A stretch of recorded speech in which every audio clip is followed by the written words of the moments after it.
Okay, start recording now. Welcome back to our Empire Toastmaster meeting today. My name is Linda, and I will serve as your Toastmaster of the meeting tonight.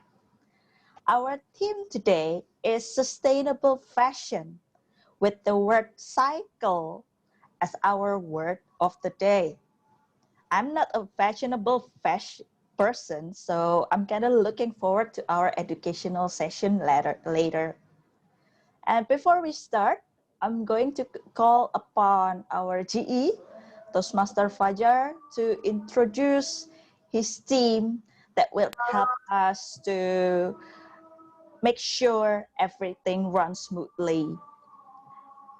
Toastmaster Fajar, the floor is yours. Hello, fellow Toastmaster. So today, by the way, I am Fajar from Maranatha Toastmasters Club. I am far all the way from Bandung, just to help you guys here. So today I will be the general evaluator for today. And as usual, GE will be helped by several of his team members. First, I would like to call the timer. The timer for today is Toastmaster Arni. So please, Toastmaster Arni, explain your role. Good evening, everyone. I'm Arni. I will be your timer today, and I will be using this automatic timer from OBS. We have 3 sessions. For the first session, prepared speed session. For the icebreaker, you have 4 to 6 minutes. My screen will automatically turn green on 4 minutes and yellow on 5 minutes, red in 6 minutes. And you still have 30 seconds before disqualified. For prepared speaker, you'll have 5 to 7 minutes, 7 minutes flat. For table topic session, every speaker has 1 to 2 minutes, 1 minute green, 1 minute 30 seconds yellow, and 3 minutes red.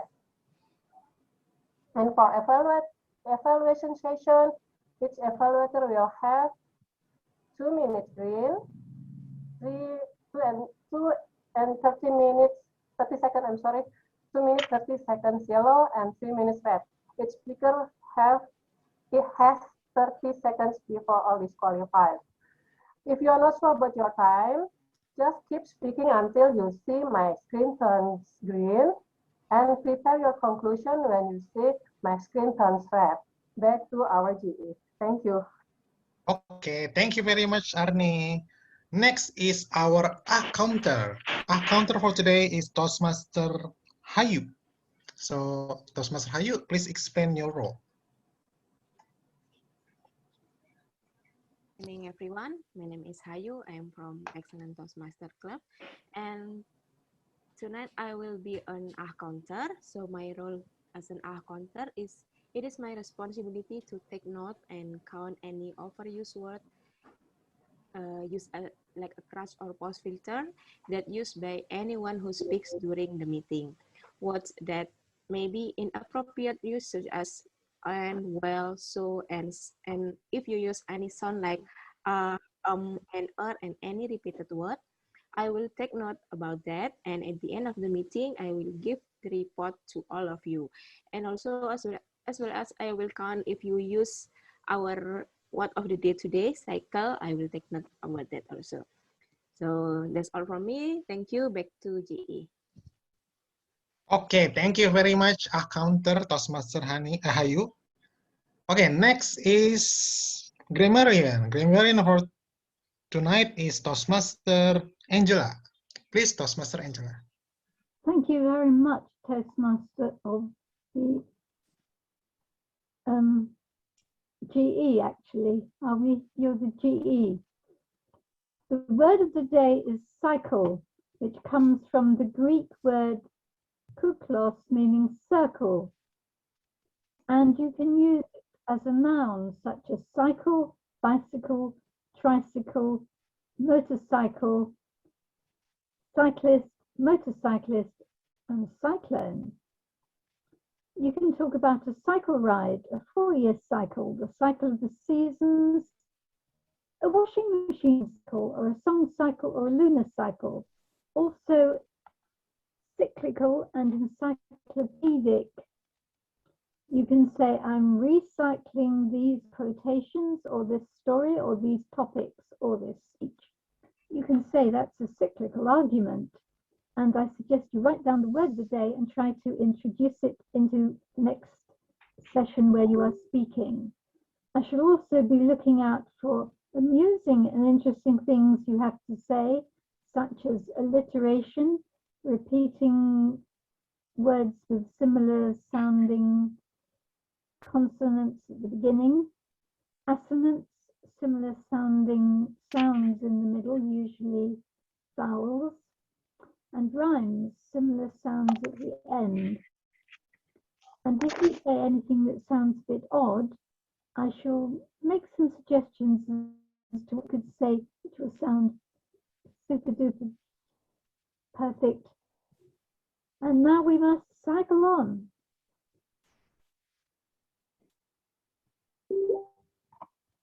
Okay, thank you very much, Toastmaster Angela. So the last is our ballot counter. The ballot counter is Toastmaster Fridolin. Okay, so Toastmaster Fridolin. Okay, thank you, Toastmaster Fajar. Hello everyone, I am Toastmaster Fridolin. Today I will be your ballot counter. My job is to collect your votes for the 3 sessions: prepare speech speaker, table topic speaker, and evaluators. I will be using the Zoom polling. I will collect your votes at the end of each sessions. That's it from me. Back to Toastmaster Fajar. Okay, thank you very much, Toastmaster Fridolin. And last is my role as the general evaluator. So basically, although I am a Toastmaster from Bandung, I'm curious how does the meeting in Empire usually be conducted. And later I will give some evaluation on what's good and what hopefully can be improved upon this meeting. So that's all from me and my team members. I would like to give the control back to our Toastmaster Lindawati. Okay, thank you, Toastmaster Fajar. It's really an honor, for you to help us to become our GE, even though you are not from our club. Thank you so much for that. And thank you for your team who's gonna make sure that we conduct everything well tonight. Okay, without further ado, we are moving to prepared speech session. Our first speaker is Toastmaster Michael Iskander. Previously, he was our educational speaker and has talked about drip specialty coffee last month. And today, he will deliver his first speech to us called Challenge My Self-Efficacy. He is actually a professional international coffee taster and has been in the business since 2014. Currently, he is the founder of Afaba Coffee Roastery and Nasi Bowl, or usually called as Nasi B. And his hobby consists of badminton, billiard, or pool and swimming. Not the least, he is a proud father of one daughter, a very cute one. Okay, without further ado, I am going to call upon Toastmaster Hana Karunia to explain the purpose of his first speech. Toastmaster Hana, the floor is yours. Okay, good evening, everyone. I'm Hana. I will be evaluating the speaker number 1, Michael Iskander. The speech is about icebreaker, so it's the first speech for us in the Toastmaster. The purpose is usually this project is, sorry.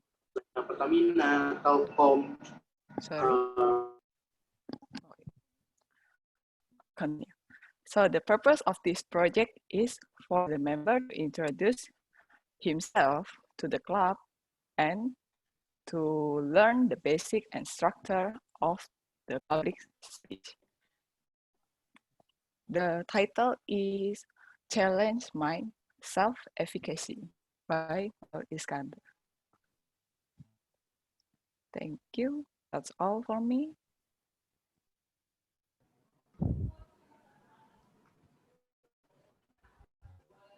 All right, let's begin. Am I audible? You are. Okay, thank you. Thank you, everyone. It's good to be back. The title is Challenge My Self-Efficacy because I would like to share what is the challenge of myself from the previous experience until the current experience. When you work in the hospitality industry, you know that there is no weekend life for you. For example, if you're the owner of the restaurant, bistro, cafe, and sort of kind of business in F&B, you have no life such as weekend life because you have more income back in weekend period, we call it. So for that reason, I would like to challenge myself by working in the kitchen industries back in Australia. I used to work as a chef, preparing some of the meal before the service or even an event. It seems that I feel so great that everyone knows that I'm working as a chef. Red chef jacket, it looks good. The white chef jacket, the clean one. And afterwards, after you know heat, the pressure, and everything that's happening in the kitchen, that's so immense. And that's the truth that when you were working so hard and under pressure, that's including near the oven, is no longer fun at all. It no longer feels so great because of that under pressure. We always talk loudly because the exhaust is just so loud, so we have to beat that exhaust sound. We have this bench for our working area for this cooking station. The top one is the stove top one, and the bottom one is the oven one. Do you know how does it feel when we cook the meal for you? And you're down there, the private area is just getting slowly roasted when we cook the meal for you. So for that reason, I wasn't really enjoy at all about cooking because of that preparation tools that we're using it at that time. So afterwards, I would like to challenge myself again in other fields such as sommelier. What is sommelier? Sommelier is expert in tasting wine. For example, when you do tasting the wine, you have to be able to sell the wine even though the wine price is quite cheap. It's not expensive, or even though it's much more expensive. You cannot just sell it for the expensive one. And then afterwards, the problem that I face about working in the bar, that's especially facing with the drunk people. The drunk people usually they have so many threats that they say that they can't really remember what are they saying because they are drunk. They're so drunk, they have to be held by two people or even more. And I have to face with that kind of person in the workplace. So therefore, I was really enjoy if I meet that kind of person. So for that reason, afterwards, I changed my mind again into challenging myself, continuing the style of the challenge myself. What else? Coffee? Are you sure? You think you will be able to do it? Well, I hope so. Let's see. What about the coffee? The bad news is the permanent resident visa in Indonesia back in 2012, sadly. So therefore, I take some holidays and so on. So it's just refresh my mind to gain a new power to motivate me into a new business or venture. Afterwards, long story short, I want to challenge myself into a business side called Afaba Coffee Roastery, my current business. This is actually more into a coffee industry, coffee roasting instead of just coffee uh, club only, or just cafe, ordinary cafe. I want to challenge myself. If I want to become a greater person, can I do it? Will you be able to do it? Yes, I can. I believe in myself also. And now I am one of the rare person because I'm the member of the expert coffee tasters. And I'm also, we call it as a Q grader and R grader. Q stands for Q Arabica and R stands for Robusta. One of the rarest person in Indonesia at the moment. So therefore, in this pandemic situation, if I may say, will I be able to do it for survival mode? Can I do it? Can I do something else in order to survive in this pandemic? That's all for me. Thank you. All right. Thank you, Michael, for your amazing first speech. Wow, that is very, very interesting.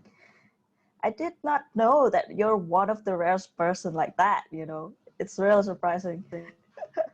Okay, moving on to our second speaker. She is also delivering her first speech, and she is the youngest member of Empire Toastmaster. Her name is Janet Gloria, and she will be delivering her speech called The Secret to Cultural Preservation. She is actually very multi-talented because she can speak other languages like Japanese and German. That is so amazing because she is still in high school. Seriously. I mean, when I was 17, I thought I was kind of, yeah, so kid lah. Yeah. So, without further ado, I would like to let Toastmaster Amelia to let her know Janet's speech. What is that? Speech purpose. Okay, Toastmaster Amelia, the floor is yours. Thank you, Toastmaster Linda. Janet, this is your second speech, right? Okay, so I just make sure not reading the wrong evaluation form. Okay, Janet, congratulations for the second speech. Wow. The purpose of your project is for the member to present a speech of any topic, receive feedback, and apply the feedback to the second speech. The purpose of this speech is for the member to present a speech and receive feedback from the evaluator.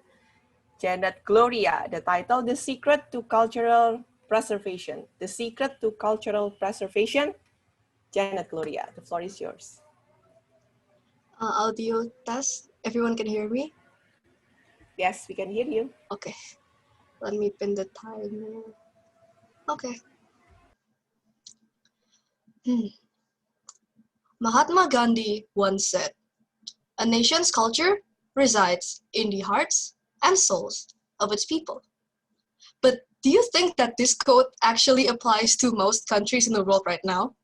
Even the place that we're in right now, Indonesia, maybe the only thing that we actually preserve and celebrated is the batik, and maybe some traditional food that we all like nasi goreng, soto, and all those other delicious food that you like as well. And if you think of other countries like Malaysia, Singapore, I don't think they celebrate their culture as much as well. They do, but not in a daily basis in what Mahatma Gandhi must be referencing to.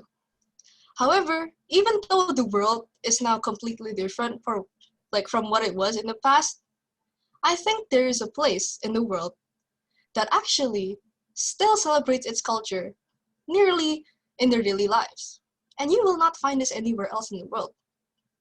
Metropolitan cities, being in the same place as ancient temples, cultural festivals, their old dances, and you can even find monks nearly everywhere in this place. Where else can you find that unique thing in a country called Japan? In the world of rapid globalization and westernization, the Japanese culture seems to be the most preserved in today's world. How did they do that? How did they make sure that the Japanese people, their own citizens, actually want to continue the cycle of celebrating their tradition and even passing it down to the children, and then just goes on and on? The culture is so rough that Japanese actually still prefer their own food, and their alcohol to be sake. Yes, the Japanese sake. Even though that if you travel to Tokyo or anywhere else in Japan, the best food that you can get is the Big Mac from McDonald's. Though big metropolitan cities like Tokyo and Osaka, Japan clearly is the world with how much they've preserved their culture. Their original cultures being born as early as 660 BCE, the Japanese god Amaterasu took control of the country according to many Japanese legends. Once you get to visit Japan, you'll be shocked by just how many festivals that they celebrate every year that you can't find in other countries. You can't even find it in Indonesia. Several examples of these festivities are 1. Umi no Hi, or the Day of the Sea, or 2. Yama no Hi, or the Day of the Mountain. Pretty sure you've never heard of that before. I've only heard of this like 2 years ago when my friend was with Japan and she could see the festival. However, those two pretty unknown are not their entire culture as well. Got millions more that I probably can't mention in this speech. With that many culture, here they win so many tourists. So many tourists. 36 of survey conducted by the Development Bank of Japan and Japan Travel Bureau Foundation, they chose Japan as their travel foundation after the COVID pandemic ends. That's a lot of people. 40% was very first place in the travel bucket list of the world. First place, just for their culture. And since I mentioned earlier that the country was born in the year of 660 BCE, the country is really old, you know. They're actually one of the oldest countries in the world. And since it's so old, you probably might have thought that because it's really old, it probably just wants to change for the better, follow whatever is included in the other places of the world. But no, they just decided to preserve their culture. And they preserve so much of it so well. You can actually definitely go to preserved cities like Kyoto, Nara, Shirakawa-go, and all those other countries with pristine condition ancient temples, homes, and shrines, but that is not what their culture is mostly about. Of course, they've also got traditional dances and stuff like what Indonesia does in Bali and a lot of other places. Most of their dances and sports are preserved in this quite hilarious way. Pretty sure you know the sport sumo. Now it's seen as a sport, but back then it was seen as a ritual to pray to the Japanese gods for rain, good harvest, and also to shoo away bad spirits and luck. There are also other traditions that pray for this, but I guess it's really preserved because the Japanese people thought that they wouldn't really be able to live without those kinds of dances and stuff because lots of bad luck, no rice, bad spirits, that's all just a no-go for them. Of course, that's not all that actually stays in the Japanese culture and stays today. There are also other cultures such as tea ceremonies, Japanese archery, kendo, and other martial art that are very well preserved because they actually implemented these things into their school curriculum. And they're actually pretty useful because sometimes they use these things as performances, and for the tea ceremony, some businesses actually use it to hold special meetings with their business members and sometimes even the boss's family.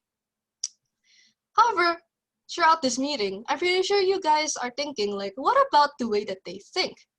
That's correct. The way that Japanese people think is actually very well connected to their culture, since the real essence of culture is not in superficiality such as temples and shrines, but traditional philosophy as well.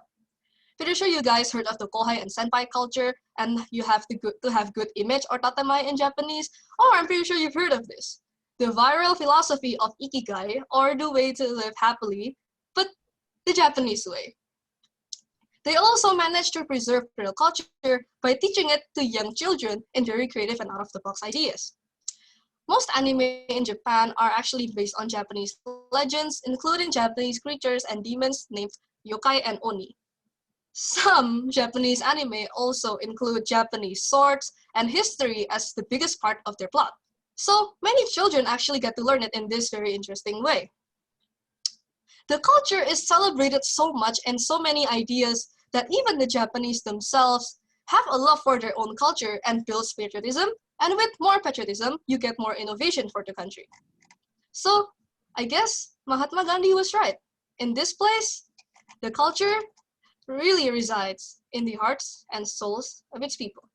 And I hope that through Japan's way of celebrating their culture, Indonesia and other countries in the world can actually look back to their past and also realize that their culture is very important in innovation and patriotism.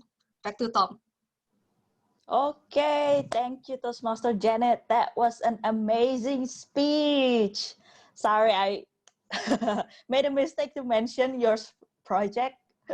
Anyway. Technically, it is the first speech, so it's fine. Oh. The other one was just the icebreaker. Okay. Anyway, happy birthday for you. I know that you celebrated your birthday last Saturday. Happy birthday, Janet. We hope you Happy all the birthday, best. Janet. Happy belated birthday, Janet. Thank you, everyone. Happy birthday. Okay, guys. Coming up, our next speaker, the last but not the least, our Toastmaster Titin. She is going to deliver her speech called "In This Fast-Paced World, Is Silent Time Trivial?" Well, she is an educator and proud mother of 2 daughters. And she is been very active in Toastmasters, and actually yesterday she just became an MC on Toastmaster Bahasa. And without further ado, I am going to let Toastmaster Ilyos to let her know about her speech objective. Toastmaster Ilyos, the floor is yours. Greetings, ladies and gentlemen. I have the pleasure to evaluate our speaker for tonight, which is Toastmaster Titin. And she is going to deliver the project L1 P2B, which is, it is a second speech of the evaluation and feedback project. And the time is 5 to 7 minutes with the title, "In This Fast-Paced World, Is Silent Time Trivial?" Wait, I need to say the purpose statement. The purpose of this project is for the member to present a speech on any topic, receive back and apply the feedback to a second speech. And the purpose of this to demonstrate that she has applied the principle from his or her first speech. And fortunately, the first evaluation is me, so I'm going to evaluate her again for this session. And now I'm going to call her. In this fast-paced world, is silent time trivial? TM Titin, in this fast-paced world, is silent time trivial? Good evening, fellow Toastmasters and esteemed guests. Let me invite you to hold a glass of water. Could you please grab a glass of water or a bottle of water if it happens to be near you? Thank you. While waiting for the others to hold their glass of water, let me ask you, how heavy is this glass of water according to you? 300 grams? 500 grams? Would you care to answer and type your answer on the chat box below, please? The absolute weight of this glass of water does not matter. It all depends on how long we hold it. If we just hold it for a minute or two, it doesn't matter. It is just fairly light. If we hold it for 1 hour straight, our arms may ache. If we hold it for 1 day straight, our arms may feel numb, forcing us to drop this glass of water to the ground. So in each case, the weight of this glass of water doesn't change. The longer we hold, the heavier it feels to us. Now, imagine yourself involving in walks without taking any rest. I believe this is far from the definition of being productive. Silent time. Most often, silent time is considered as trivial. It is considered as useless. It is just a waste of time. But silent time is not trivial. We can make use of this silent time to reflect into ourselves, to step back from the crowd, to recognize our strengths and weaknesses. If you think that you need silent time, you are not alone. Author J.K. Rowling, Carl Jung, they have disciplined manner in managing their information flow. Ray Dalio has structured periods of silence, which is an important success factor for him. Sometimes we feel guilty taking our time for vacation, for leisure. Sometimes we are guilty for taking our time that is not used for working or thinking about our work or business. And sometimes we are guilty for the money that we have spent in our vacation. Let me ask you, who has ever regretted vacations that you have ever taken?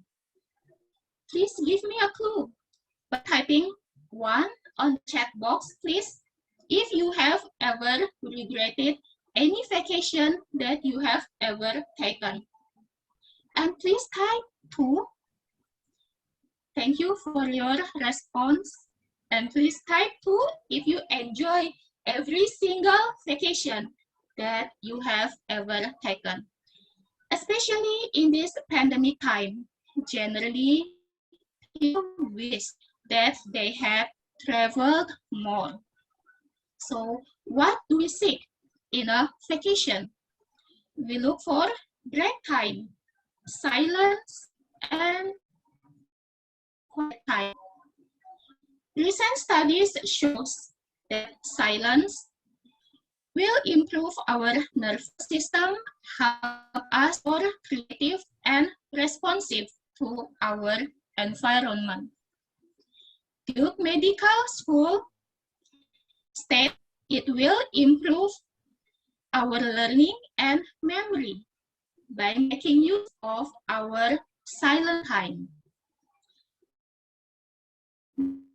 Now, tips on how to take and make use of your silent time.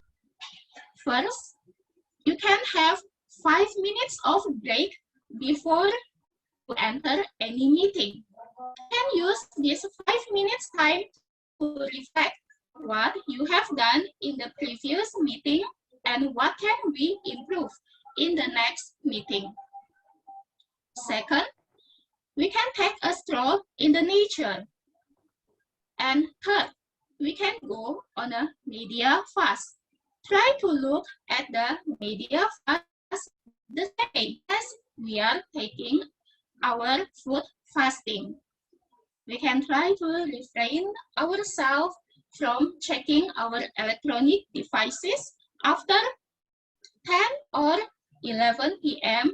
every night.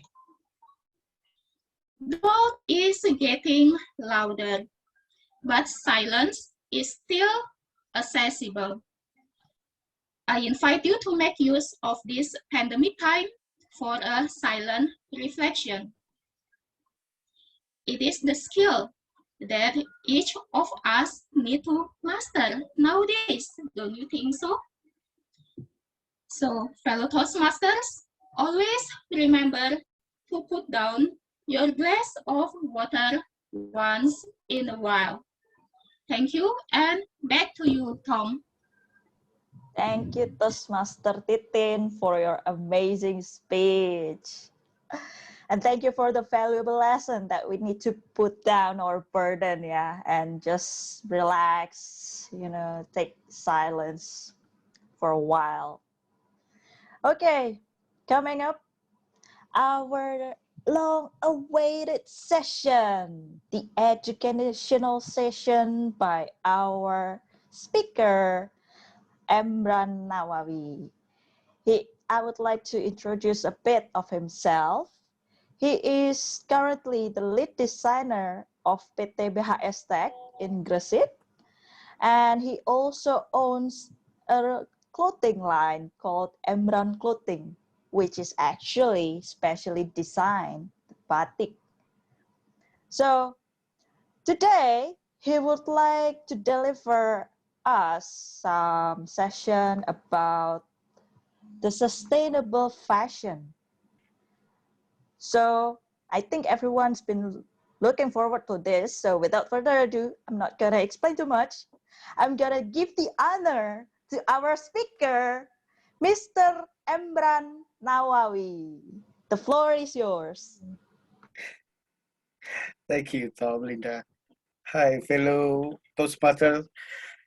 Alan, this is the second time, Mr. Alan, I'm joining the Toastmaster. Yes. Yeah. Yeah, But this is the first time. Yeah, this is the first time to be an educator. Thank you so much for the times that you invite me to join this, because this is the excellent things it's ever happened to me in Surabaya, because every time I meet the people, they speak Javanese and I don't understand much about Javanese, and also they speak Madurans that's more I don't understand about the Madurans more. So thank you so much. But little bit about me. Thank you, Tom Nida introduced me little about what I have done in Surabaya. But actually, yes, I am the designers, and I'm also the teachers in some university in Surabaya, special for fashion entrepreneur and also fashion design and textile. But I'm concerned about the sustainable since about 20 years ago. I learning about the zero waste fashion and also how to do uh, the eco batik and everything. But now it's very popular for the designer in Indonesia, maybe in the world also, but the fashion in eco fashion. Yes, but I like to share you my PowerPoint to how to understand about sustainables. Most of the people in fashion talking about the sustainable and they blaming about the uh, companies. They blaming about the producers, but they're never thinking about the customers, about us who doesn't understand what is sustainable for ourselves, what is sustainable for our fashion. We are the most dangerous in our earth. That's why tonight I will share my PowerPoint about sustainable.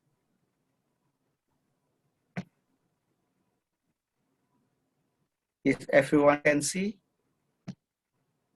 Yes. Yes. Let me share in the, yes, okay. Suit you with sustainable suit. Is your fashion sustainable enough? That's a big question actually. Yeah. Sometimes me itself is for most of my collection is not really sustainable, but that's a problem. Eco-fashion. We have to understand about the eco-fashion first. The eco-fashion is refer how the garment impact the environment. It's all about like fast fashion and slow fashion. Slow fashion is the longest way to make the fashion and the longest way to use the fashion itself. But the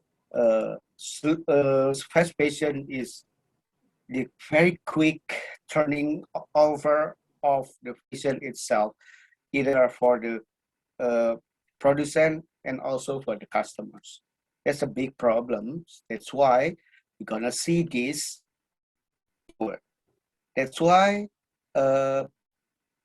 vision is the second bad impact for the world at the moment because of this. The fast fashion was killing this world. If we do the layering of the clothes itself in the world, a two-layer to covering in the clothes, is very dangerous. Trust me, this is very hard to recycle, upcycle, even reuse. Slow vision. Slow vision refer how to increasing the longevity of the clothing. Yeah, but maybe for myself is I love the fashion, so sometimes most of the fashion I keep it until right now. But even in one of my drawers, like my old collections, age like maybe 20 years old fashion that I keep it in my drawer. But the problem is some people is never thinking how to use the fashion very well to make it longevity and to save this world. The slow fashion is hard to make, but they keep it longer than the fast fashion for a moment. This is a sample. Some Indonesian is like maybe number 10 of the country to buy the X garment, then they sell it in here in Indonesia. It's I don't know, it's worse or it's good. I'm not really concerned about that, but some people really love to have a old classic from the X fashion, but the other side is some poor people really love to buy the second-hand fashion because they pay for the very, very cheap price. But it's a problem because they bring the garment here, and we are Indonesian. It's very small city with the islands. It's not like a huge place to keep the garbage like this. Sorry. Ethical vision. Yeah, this is what we have to understand what about us in our position as the customer. Ethical treatment, payroll, occupational health standards. In Indonesia is less, actually, yes. Even in traditional makeup, occupational health standards. When I went to Lombok after the earthquakes a few years ago, they don't even thinking about the food with the good health standard and also for their life, the ethical treatment, and also the payroll. Some of the staff, some of the labor here in Indonesia is graduate from the junior high school and high school. So the payroll is less than the standard of the government payrolls. That's why we have to think about the ethical fashion. That's any fashion that we bought from the apartments or boutique or whatever. That's a big problem. See, this has happened in India, in Cambodia, in Vietnam, and also in Indonesia, especially in Tangerang, in Bandung, also in the Madiun, Solo, in Surabaya. We have like this in maybe in Pasuruan. This is out of our controls for the environmental. But the other side, this is how the poor world. Now we come back to the sustainable fashion. Sustainable fashions, the rules of the term that can be used to encompass all of the other terms and may change the shape with the times. To understand about this is like how to understand the system to control the production, even to control the selling of our collection or our fashion to the customer. But sometimes we refuse about that. Then we are the customer who don't really understand what's going on behind of one piece of the t-shirt that we bought. That's a big problem. Let me tell you something. To washing one of the t-shirts after the production, they're using about 10 liters water. But the water not stay in the clear, but it become the water with the colors after the wash. But that's a big problem. So we have to find compliance. We have a standard, strategic policy, rules, controls. This is the sustainable that we have to understand first in earlier, rather than we're talking about the impact. Because the fashion we use, fashion we wear is about the fashion that's it. They make it from the many things in the process, and all the process has the impact. Sustainable fashions, make it simple. What we have to understand is the materials.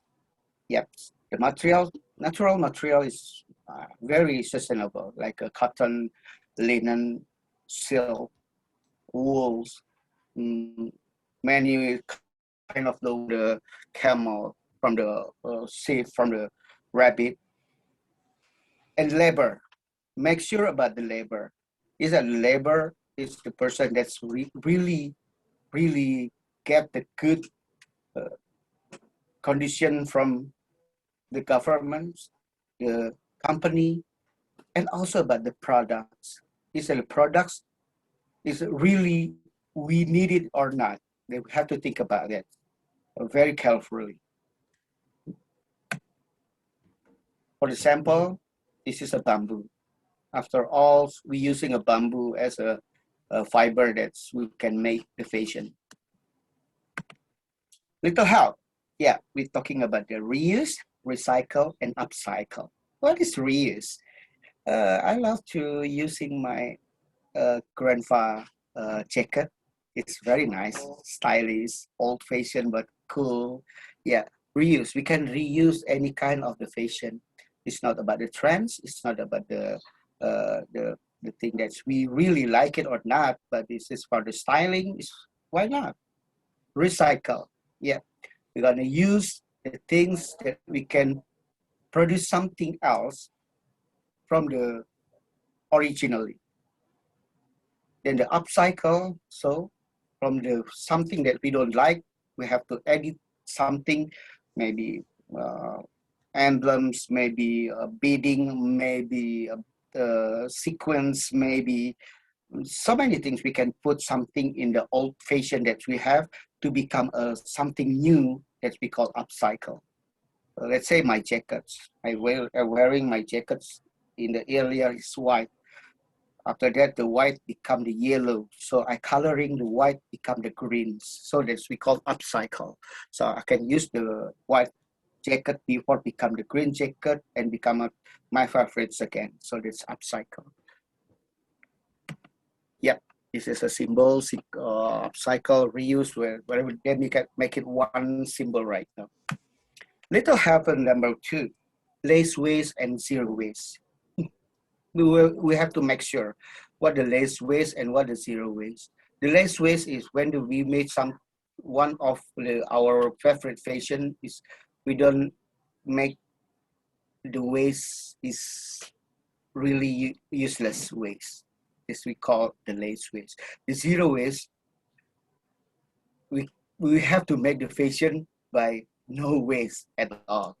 It's very hard to do it, but some people, some designers in the world can do this. I did some of maybe 10 or 20%. I made the fashion from the less waste and zero waste to save my fabric, to save my fashion, to save my collection.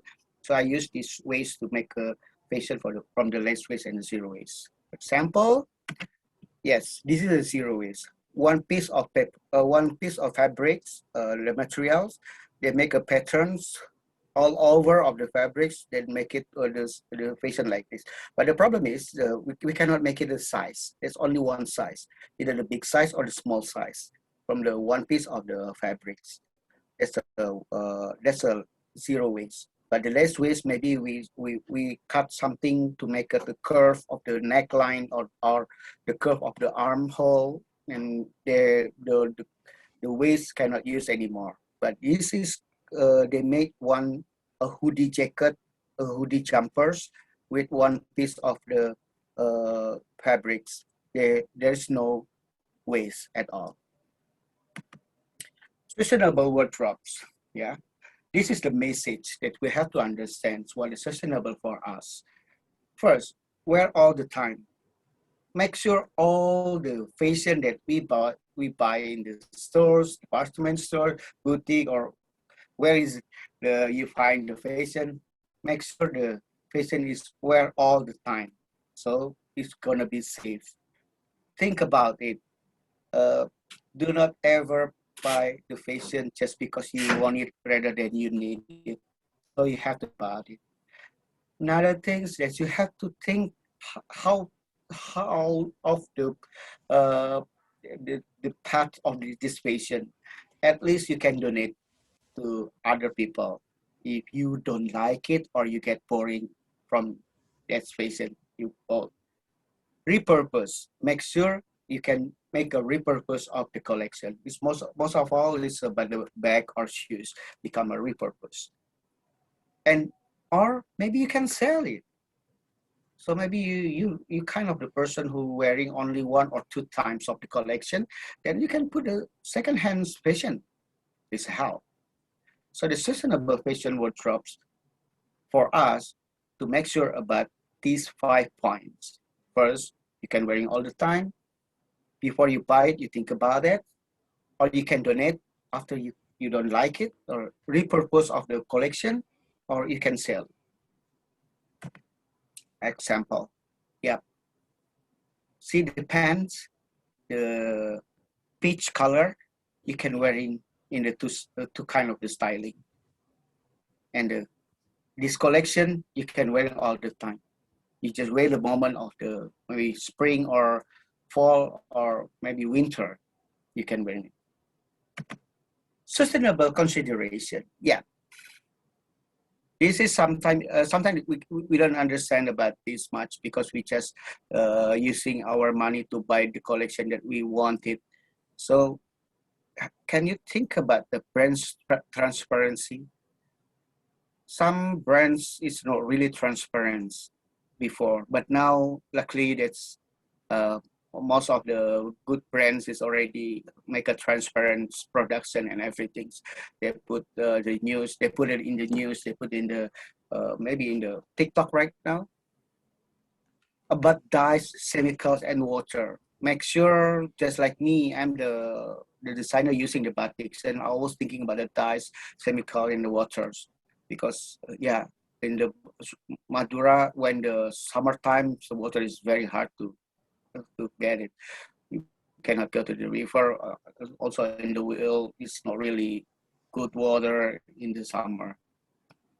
30 times test. it's not really 30 times test, but this kind of the 30 time test we can use for our collection. Example is like one of the shoes in the sport shoes, they're using the strength of the shoes with the 35,000 speed, 35,000 steps to make sure that the shoes is strong enough. So some kind of like that. Another thing is refashioning. Refashioning is some like after you wearing in this session, you can refashioning in another session, or you can mix and match, or you can change the styling, or you can do something like a color mix, or maybe you can do like upcycling. Minimal seams. Minimal seams mean like do not have the collection with the many cutting, like cutting one arm with the 3 cutting, one pants with the 4 cuttings to make like a short in the 3/4 and the length, something like that. So minimal seams is help us to consideration about the sustainables. Biodegradable fibers. So make sure the fibers is really degradable. Then some of the patients, some of the brands, some of the huge brands doing this very well. Even they make like one collection from the recycled plastic, some kind like that. Repurpose, yeah. Repurpose is I did lots of the repurpose of my fashion. Maybe you can do.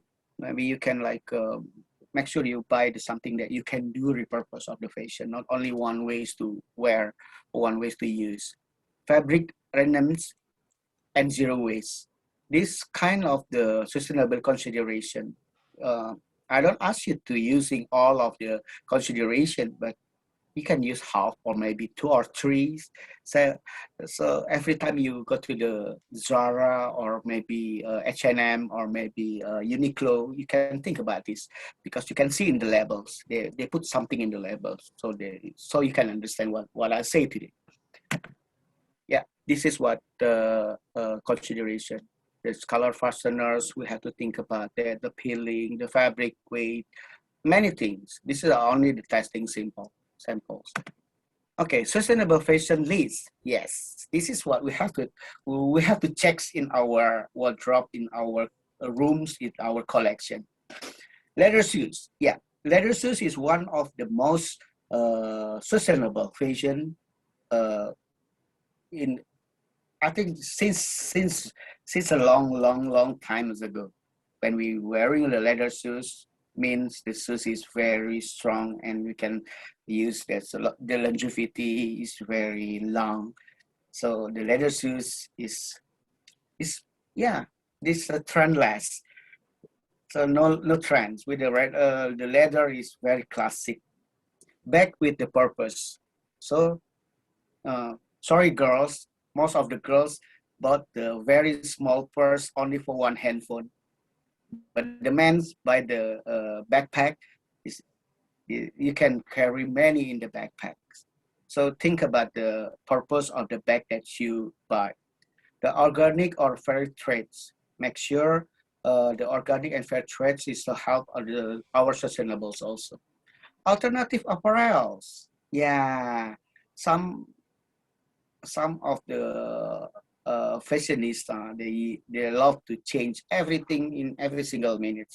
So we have an alternative for the apparels. So let's say like the hats. We don't have to buy the hat just because of the matching color of our collection. We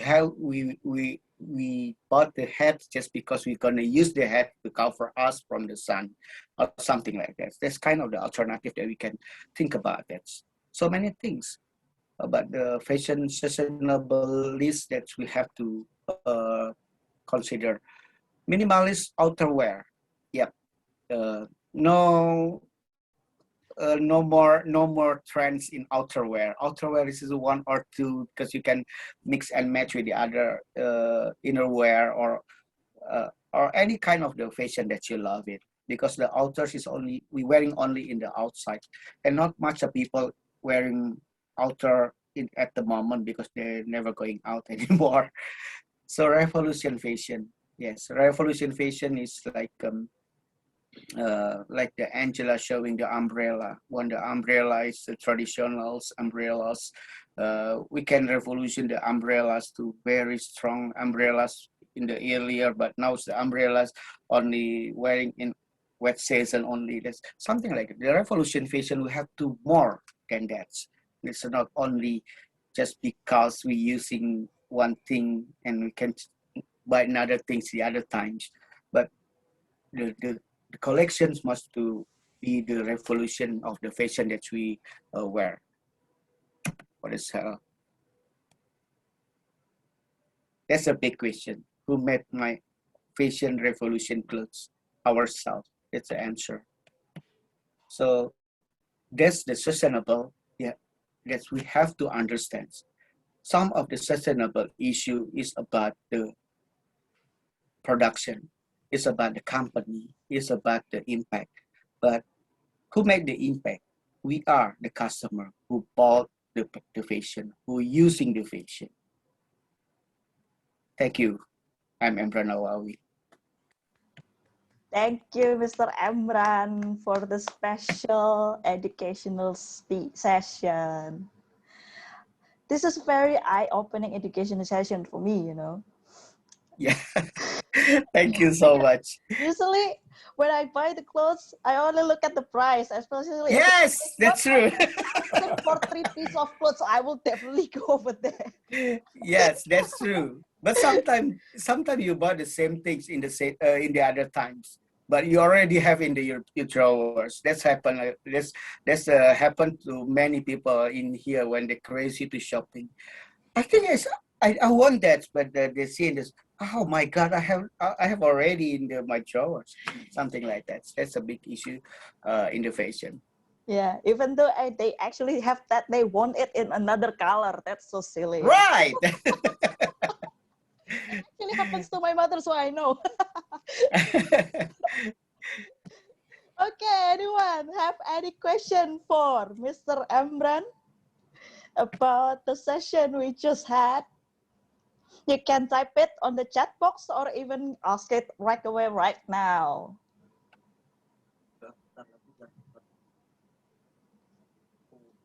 Anyone?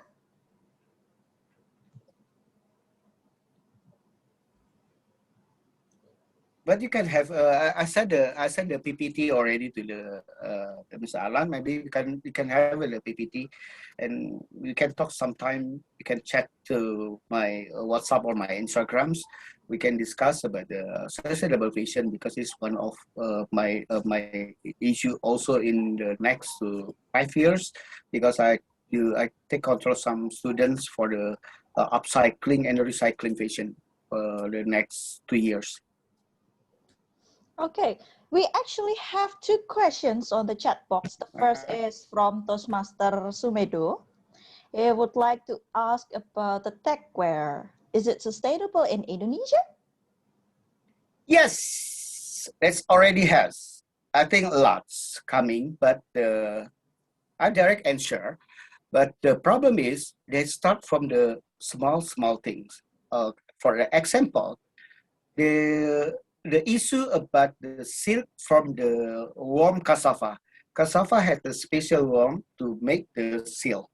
The silk's not only from the worm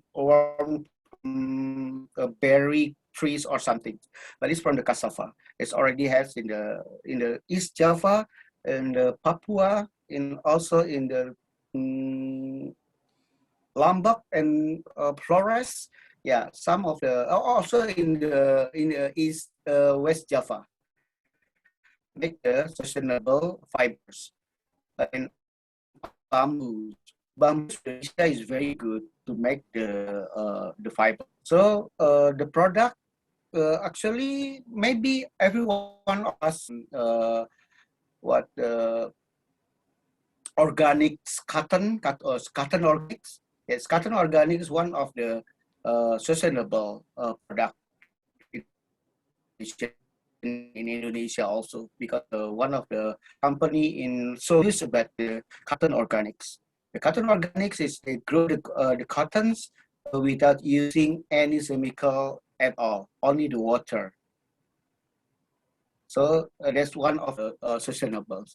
And the other things is about the recycle and upcycle. Recycle and upcycle, some of the designer, I think that's like a 25% of the designer in Indonesia using the system to make the upcycle and recycle for their own fashion. And the other things is about the zero waste. The zero waste may be less than the 20%, but some of the using the system of the zero waste fashion. For the example, here in Surabaya, we have Ibu Aryani with one of the pioneer of the sustainable fashion. That's all. Okay. And another question is? There is another question. Is that possible to store longer term with biodegradable, what is it? Biodegradable material? Yeah. Our system, our store management system in Indonesia is quite high standard. Seem like since like we have the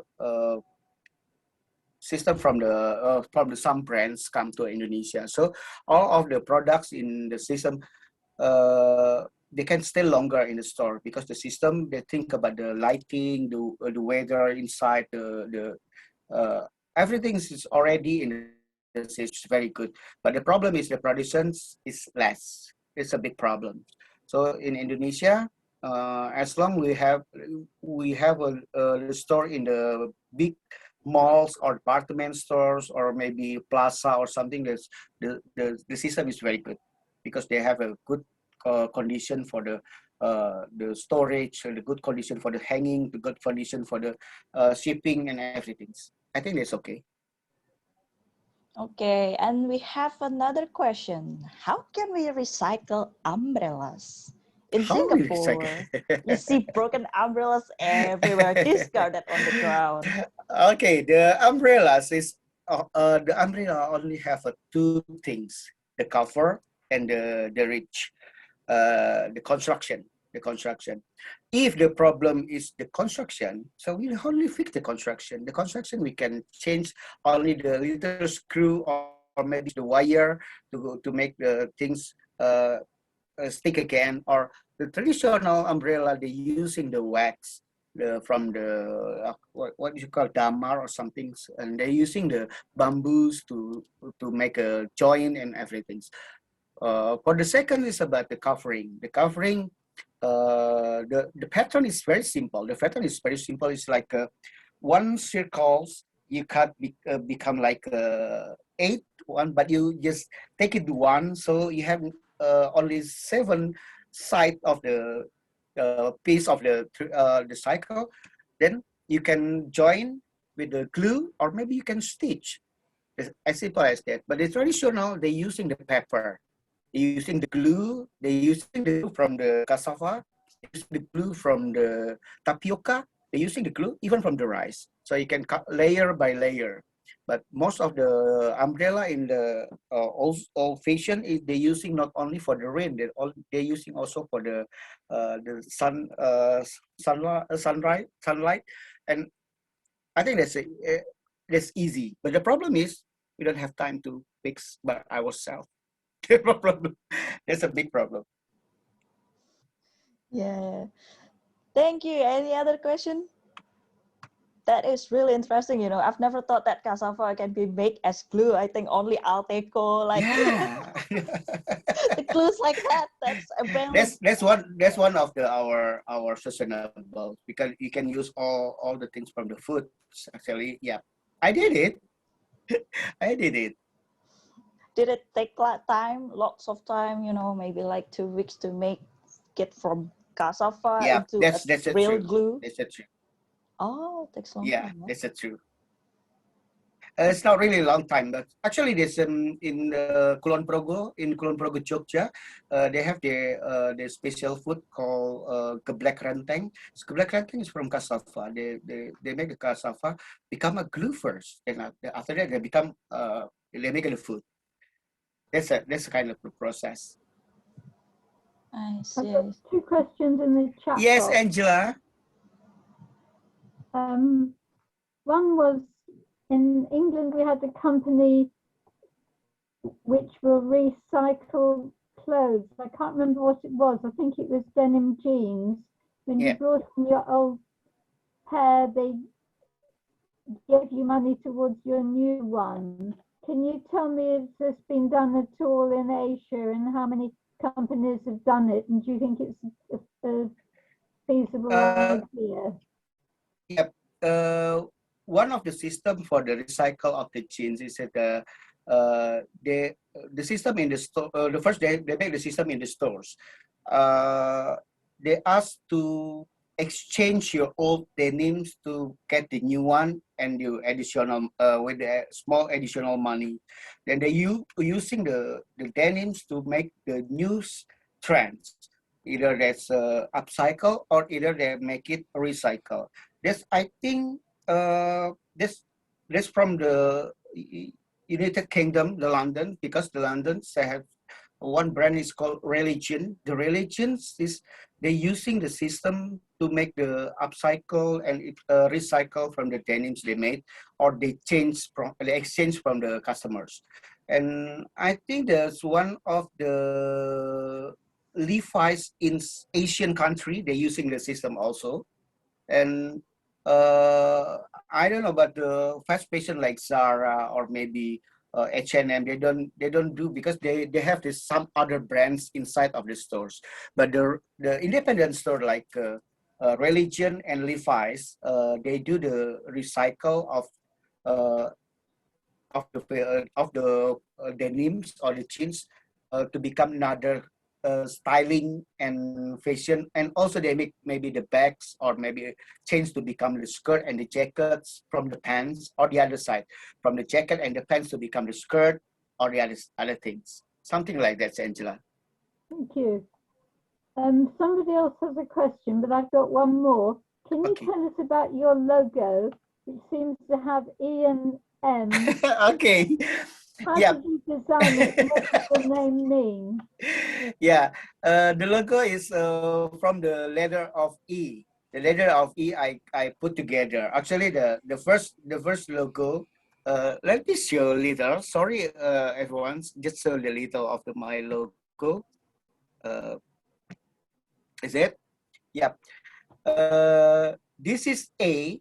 Is my first letter names is E. This E, and this is E become the M. So EM, and this is E become the B. So this is EM, and put another name is Embran. So Embran is my name. Then this is E become W, is symbolic of my other's name is Nawawi. So this is W, I take from the Nawawi. And then this is the E with the red colors, is mean I always do some things opposite and out of the box from other designers. So something that's make me different with the other designers with this E with the red colors. I think I just make like a simple logo with my name is EM plus brand, so called Embran. This is the other. Where's the B? I don't see the B. The red E, the upper side E is the B. Ah, okay. Thank you. Okay. That's logo I made in 2006. Thank you very much. Yeah, thank you, Angela. Okay, we have one last question. What about tech materials like Cordura nylon versus Indonesian locally sourced material? Any benefit for the carbon footprint versus durability? Yep. Actually,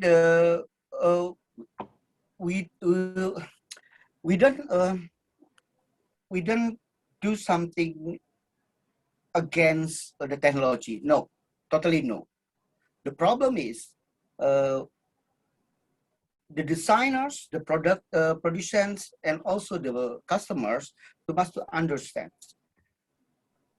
For sure, the technology materials like polyester, polynylon, polyacrylics, cordura, and everything is very, very recyclable and also upcyclable. So we don't against any technology because we need it so much.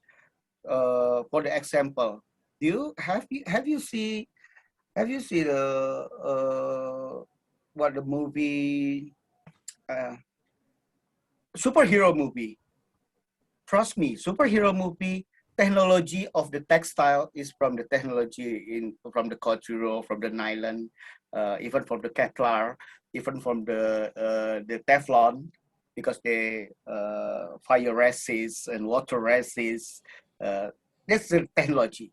So we don't against the technology, but we just telling the technology, the modernity, like sustainable. So please give the low recyclable or maybe upcycle.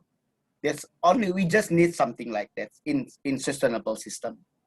We don't against any kind of the technology materials. So it's very it's the same benefit or anything, but make sure the product from that technology can stay longer, they have a longevity to use and to maybe you can sell in the advance. Okay, thank you for the explanation. That's too bad. Our time for Q&A session is up. Before we close the educational session, I would like to share some appreciation from us. Where is it?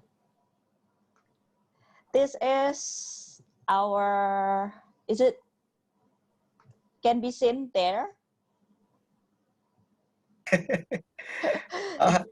So I look handsome. Yeah, you are handsome. You're fabulous.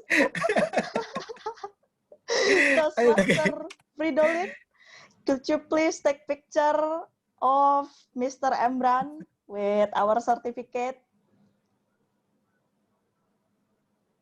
Wow, surprising me. Toastmaster Fridolin, are you Okay. there? Can you please take picture? Okay, Toastmaster Linda, I've done to take a picture. Thank you. Okay, thank you. We will send it to you later. Thank you. I take a picture already, then I put in my Instagrams. All right, that's amazing. Hi, Tom, can we take picture all together with the other members? Yes, of course, of course, of course. Everyone, please turn on your camera. We would like to take picture together with our special educational speaker. Toastmaster Fridolin, our GE, Toastmaster Robin Chan, and Toastmaster Jessica, please turn on your video. Okay, everyone. On count to 3. 1, 2, 3, smile. 1, 2, 3, smile. All right, that's amazing. Thank you. Before moving on to our table topic session, I know you've been waiting for it, but first, we should vote for our best prepared speaker. Toastmaster Fridolin, the floor is yours.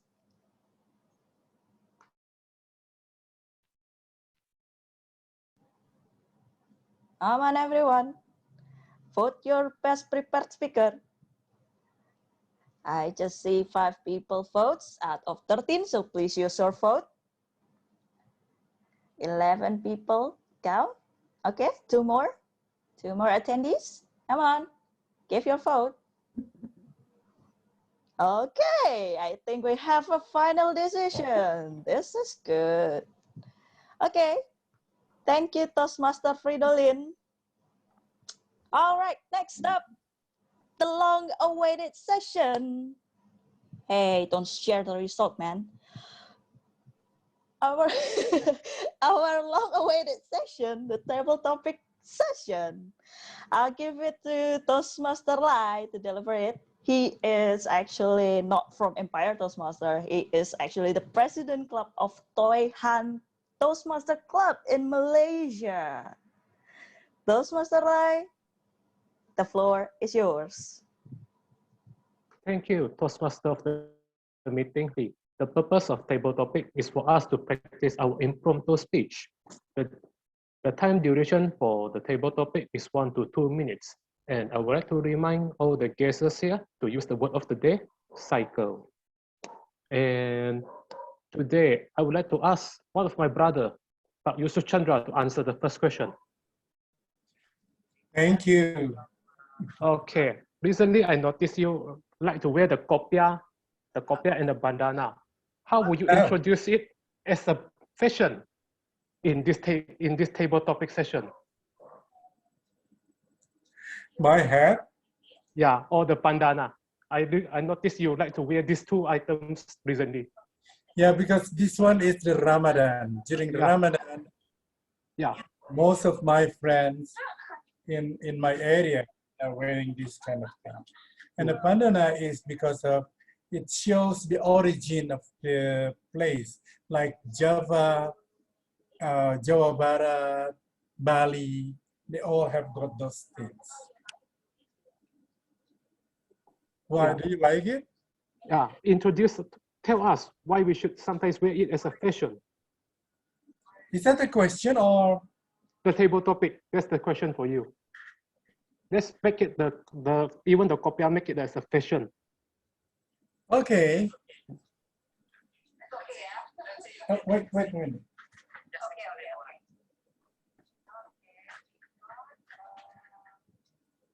This is the thing that I like so much. It helps me a lot. You know, there is a story of this. When I went to Jakarta airport, and I saw a lot of Haji wearing this kind of hat. And they can get in and out of the airport without any tickets. From that time on, when I went to Jakarta to send my son going abroad, I always have my hat like this. Because it's very easy for me. And they said, Pak Haji, come in. So I just come without being asked, where is your passport? Where are you going? Where is your ticket? So it makes me easier to get in and out of the airport. That's the first reason. And the second reason why do I wear bandana? Because I love my West Java bandanas. It's so unique. It's so much the same like Balinese or Japanese, but it's different. Different in style, different in the material, and it shows whenever I wear that, people know that, oh, you are from Jawa Barat, you are from Sundanese. Or when I am wearing this, people will know that, oh, that's from Bali. So when my background is Bali, I would wear this one. But when my background is Sundanese, I will wear my Sundanese bandana. Those are the reason why I love to wear these two things. Thank you very much. I hope it answers your question, your inquiries. Thank you. Back to you. Thank you, Pak Yusuf. You have taken my challenge seriously. And the second table topic, I would like to ask for a female volunteer. Is there anyone on the floor?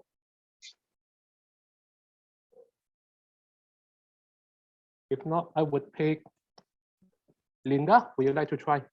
I need female for this. Come on, man. There's other female like. Titin seems someone to answer. I think you would be suitable. Janet is even girls. Come on, man. There's one for especially for Elias, gender. you can choose Elias. Elias is a girl. I got someone for Elias later also. No worries. All right then, come on, bring it up. Okay, Linda, which way would you prefer? Can you see my share screen? Yep. Oh boy. Which What is view this? you prefer? I would like to prefer the left will, one somehow. So tell us why you prefer the left one. Okay, first of all, because you know the trousers on the right sucks because it has lots of holes on it.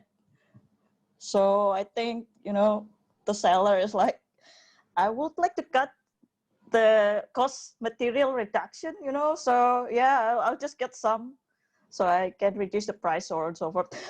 Nah, I would just like prefer the left one because, you know, it looks very comfortable, you know, with the sweater, also with the sneakers. Come on, the sneakers on the left is much cooler than the right, you know, because it has the white and the black color. Meanwhile, the right side is like all black. Looks too emo for me. No, I'm not an emo girl. And besides, the phone case looks simple with the gray color, and it actually matched the sweater. So that's why I think I will prefer the left one compared to the right one, even though the right one says it's new. Okay, thank you. That's all from me. Thank you, Linda. And now, who should I choose? How about you, Robin?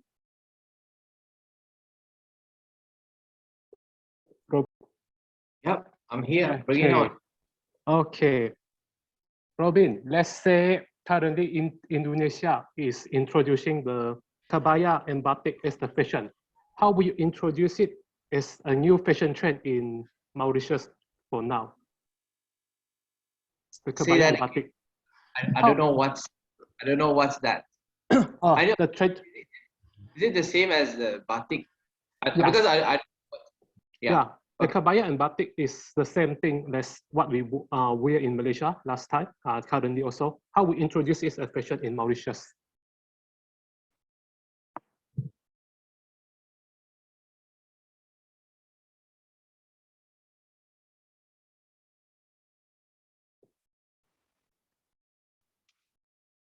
Fashion is a very interesting thing.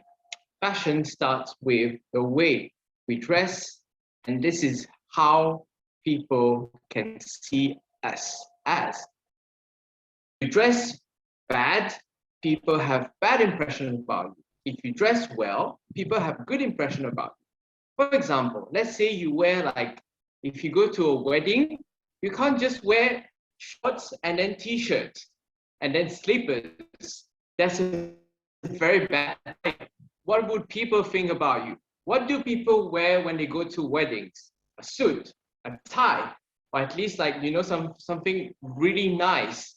I'm talking about for guys. I don't know about for girls in terms of Indonesian style. But what I think is that instead of carrying a suit, a blazer everywhere you go, because you have to travel all around, like me, if I have to travel, I won't wear something like a suit to just go around. I could wear a cardigan, yes, but not every time it's nice. But one thing I learned from Indonesia and in Malaysia is batik. You know batik, right? I really love batik. I only have one batik. What I love about it is that it's just a shirt and it's pretty nice. It looks great on you. And when I wore it for the first time, you know what people say? You look like Obama. You look great. You look awesome. So I was like, whoa, wow. It's like, you know, those big shot, like in Malaysia, they call like big dato. And in, I don't know how you call it in Indonesia, but it's like big people, sir, and important people wearing this kind of thing. So if you really want to look good, look sharp, look someone as important, no matter who you are, you will look great. And that's why I think this will work well in Mauritius. Back to you. Thank you, Robin, for your great response. And now, I would like to ask our guest, Sean, would you like to try? I'll give my best. Okay, thank you, Sean. Do you recycle your old clothes? Do I recycle my old clothes? Yeah. Okay. The way that I recycle my old clothes is I pass it to my brother or cousins. That's the only way I do it. So it's bad for them, but I think the clothes that I pass to them are still in good condition, so it won't be so bad as discolored or with holes inside. So I think I still quite considerate brother. Okay, so I don't really know other way for me to recycle clothes, but I don't have many clothes as well. I like to wear my old clothes again and again and again until it finally breaks down completely. So I'm that kind of guy. I like to reuse my clothes more than I am able to recycle my clothes. And what I think right now is important is you can reuse your clothes, rewear your clothes, your old clothes. Sometimes it's like a throwback fashion, those kind of things, and it's very interesting to wear different clothes from your past. Like, oh, this is what I wear in my younger days in my secondary school. You see those style is so 90s. So I wear it again, and everyone have a great time talking about our past memories. So that is one very interesting way to reuse your old clothes. So I sometimes do that as well, and I recommend everyone to try out this as well as a fun gimmick. All right. Okay. Thank you very much. Back to you, Toastmaster Lai. Thank you, Sean.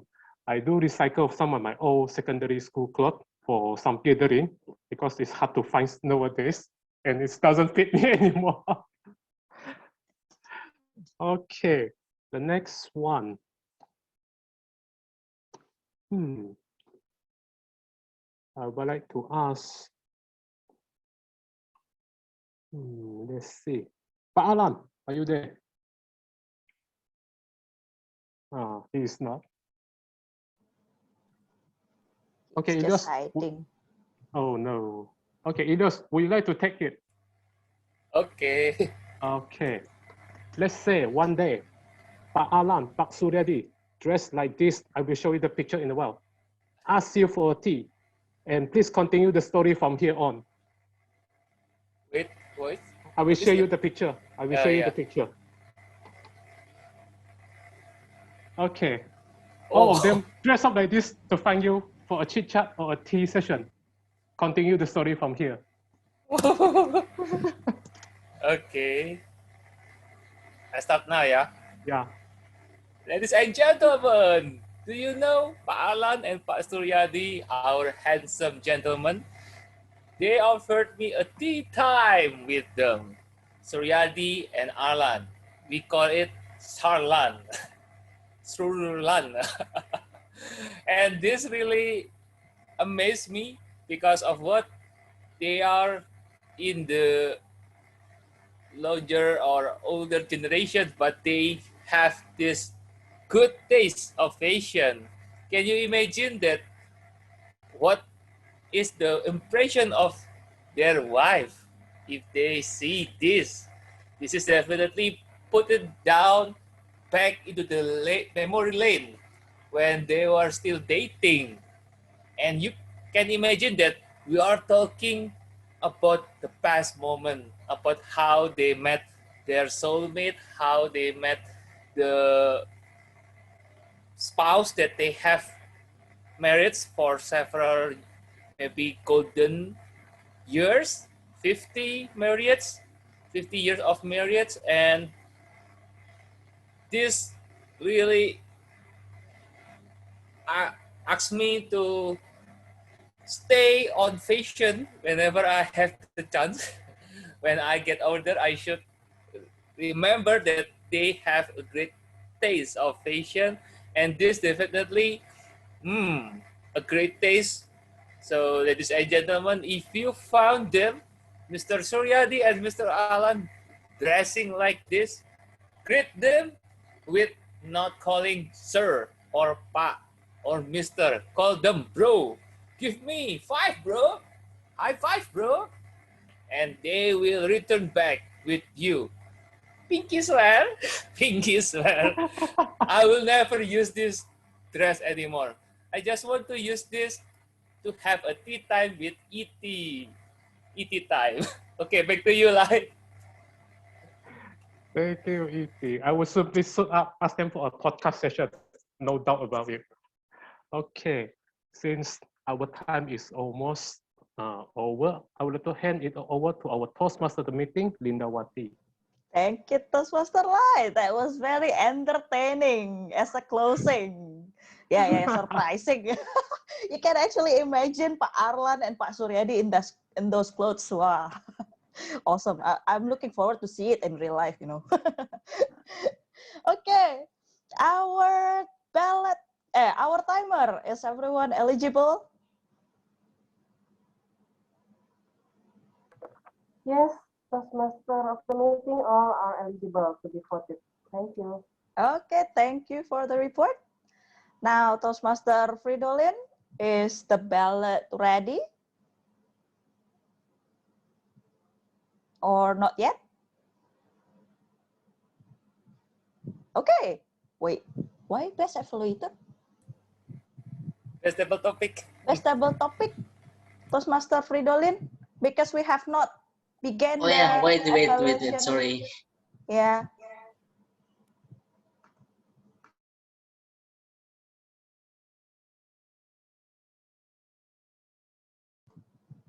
Is it ready? You can relaunch the polling if the table topic best speaker is ready. Or maybe we should go on first and maybe vote later. It's up to you.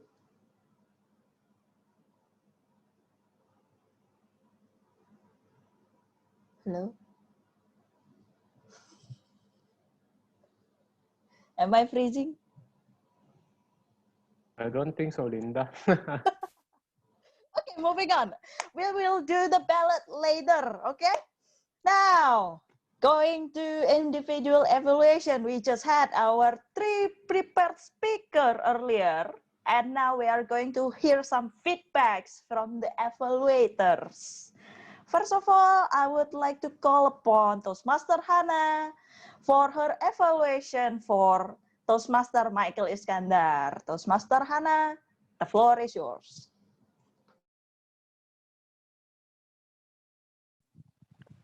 Hello, am I audible? Because my connection is very bad today. It's very clear. Okay, clear?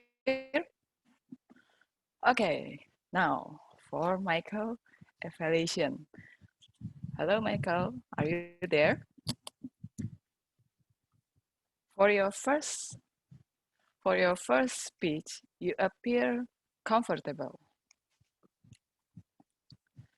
You also didn't forget to check your voice so everyone can hear you. And it's very important for us because we are in the Zoom meeting. We depend on the connection just like me now. My connection is not stable. I think my voice is cracking like a robot right now because I didn't saw your face anything in the Zoom. And your language are so quite clear and easily understood. You give explanation in many terms to create understanding with your audience.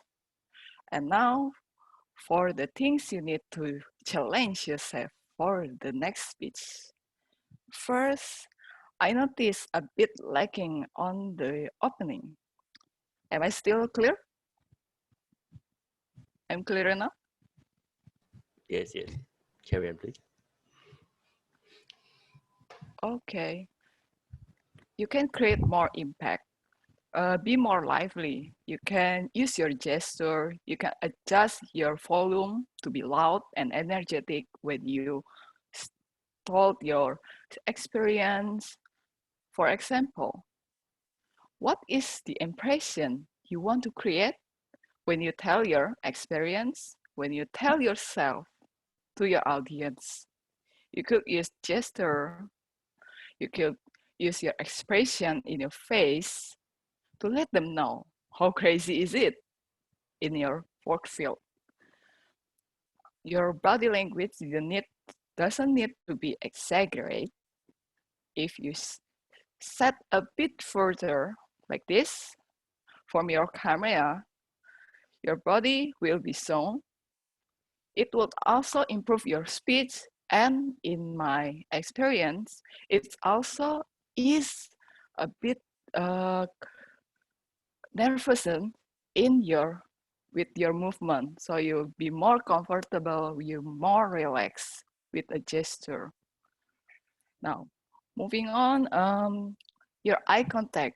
You have to look at this camera to look at your audience. It's also very important because it will be more like you talk to our audience. It will make them pay more attention to us.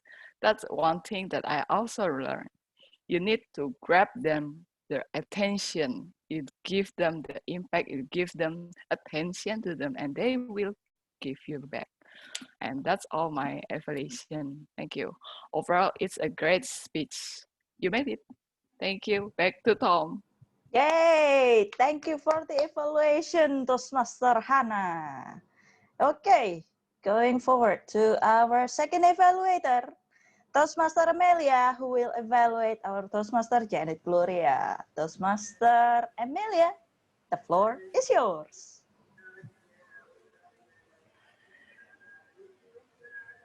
Minasan, konbanwa. Konbanwa. For those who don't know what is the meaning, it means good evening, everyone. I think it's such an informative speech about Japan, as I also love that country so much. But I only know about Yoshinoya and Waseda Boys. For those who doesn't know Waseda Boys, it's okay because there is a big age gap between probably most of you and me and Janet. All right, and it's also a nice topic that you raise, a culture, a topic that we probably really talk about. So it's very nice to see a young man, a young lady like you to talk about it. So among a lot of things that I like about your speech, I will just give you three. The first, I love your opening and the way you move into your speech. It's very smooth, the transition, I really like it. So you open with the quotes about the cultures, right? And then you ask, did you really see this happening in your country? And then you mentioned about Japan. So it's really smooth, I really like it. And I also like the energy that you bring. I can clearly see how you love Japan so much. I don't know, do you love Japan or was it the boys? Or both? And in your energy and passion for Japan, it helps you to tell the story with a good vocal variety. And also your hand gesture shows your excitement when you tell us about Japan. And I bet everyone agree that your speech is clearly well researched. All of the data, the facts, event, cultures, everything. I just feel like I'm in a history class. Okay, suggestion to make your speech more impactful. First, focus on what is essentials because, less is more. I'm a teacher. I like to give a lot to my students. And then I know that it's not really effective for those who listen to us because we are excited about it, right? And we want to tell everyone about it. So I think it will be good if you outline your speech into probably maximum 3 points. What do you want to talk about? So is it the events or the ceremony or the architecture or the philosophies of the Japan? And then if you outline it and you choose the essential points only, and it leads to the second suggestion, which is you will have more time to explain in a slower pace. So it will make us understand and can really imagine when you tell us about Japan, we can imagine that country, the shrine and everything. It will be good for us.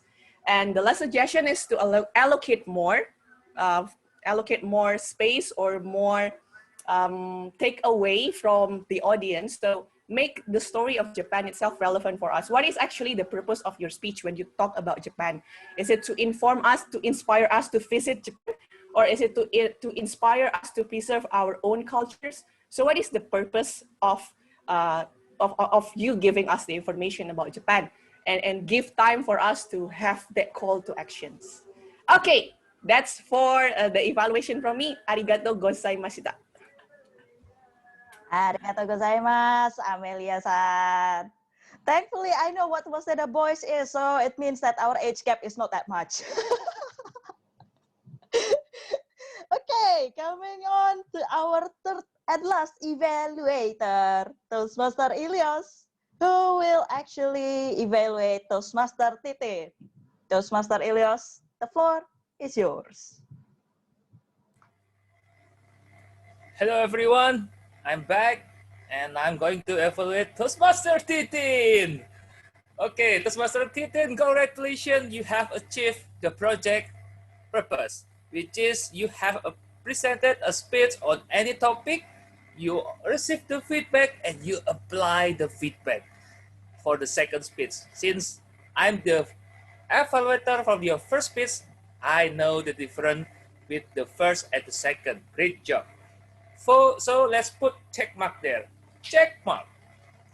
The second check mark that you have made for tonight is you demonstrate that you have applied the feedback from the first speech, and now I would like to see that you have a great clarity, you have the complete script, and it makes you clear. You send the script, you send the video to me, your evaluator, before the session. It is very good because I know that this is not about the result, but the process, the progress that you have made into this session. And the vocal variety, I think you need to use some vocal variety to bring some dramatic story. So we are into your speech. And for the eye contact, you can also adjust the camera level.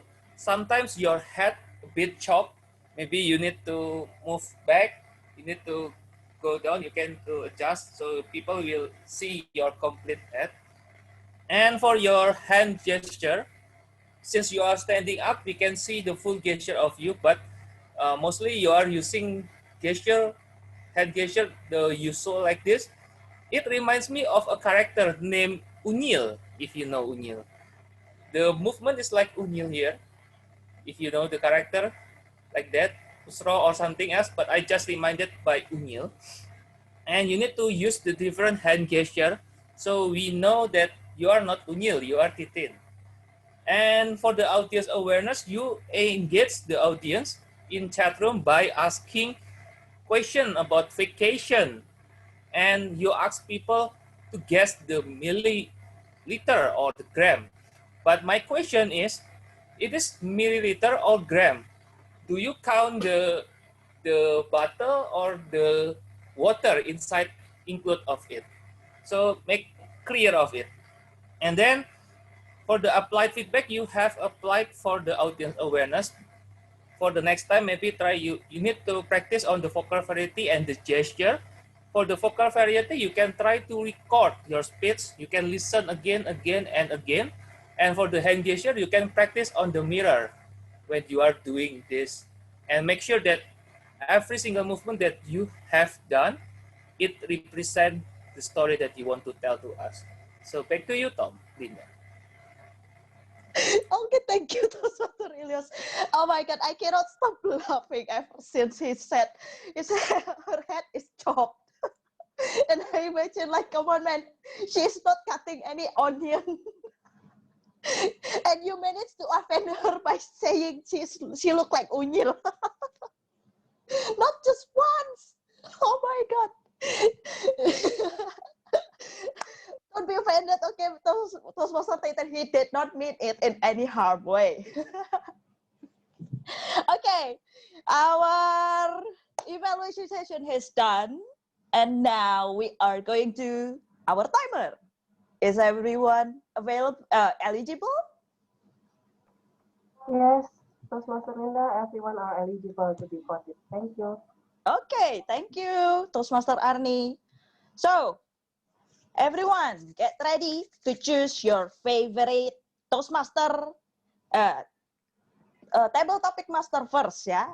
Okay, your favorite table topic speaker. Toastmaster Fridolin, would you please launch the table topic speaker polling? Everyone, come on. Vote, vote, vote, vote, vote. I see 3 votes out of 16. It's 4 now. Come on. I'm the second one, okay, but the name is written wrongly. Pardon? My name is written wrongly in the poll. Oh, Robin Chan. Yeah. Okay, sorry. Okay, everyone, 10 out of 16. And looks like we have majority over here. 13 out of 16 people votes. Okay. 16 people voted. Okay, I think we've got the majority already. Thank you so much, everyone, for the votes. And now we are going to move to the best evaluator speaker. Would you please, Toastmaster Fridolin, launch the polling for our best evaluator right now? Okay, everyone, vote, vote, vote, vote, vote.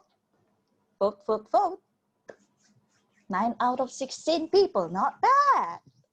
Come on, it's very, very tight. So please use your vote if you want your favorite to win.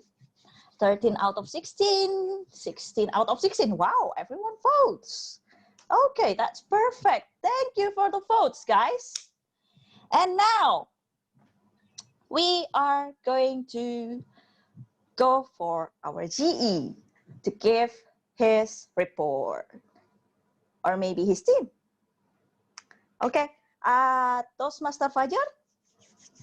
Okay. The floor is yours. Okay. Okay, thank you very much, Toastmaster Lindawati. So today I will be helping as the GE, but first I would like to call the timer first to give your report, Toastmaster Arni. Hello everyone, it's me again for the prepared speech speaker. Toastmaster Michael Iskander for his icebreaker, 6 minutes 18 seconds. Toastmaster Janet Gloria, 7 minutes 23 seconds. Toastmaster Titin Ningsih, 6 minutes 30 seconds. For table topic session, Toastmaster Yusuf Chandra, 2 minutes. Toastmaster Linda, 1 minute. Toastmaster Robin Chan, 2 minutes 60 seconds. Toastmaster Sound, 1 minute 54 seconds. Toastmaster Ilyas, 2 minutes 8 seconds. For evaluators, Toastmaster Hana, 3 minutes 15 seconds. Toastmaster Amelia, 3 minutes 14 seconds. Toastmaster Elias, 3 minutes 7 seconds. Thank you. Okay, thank you very much for your help as the timer. Next is the counter, Toastmaster Hayu.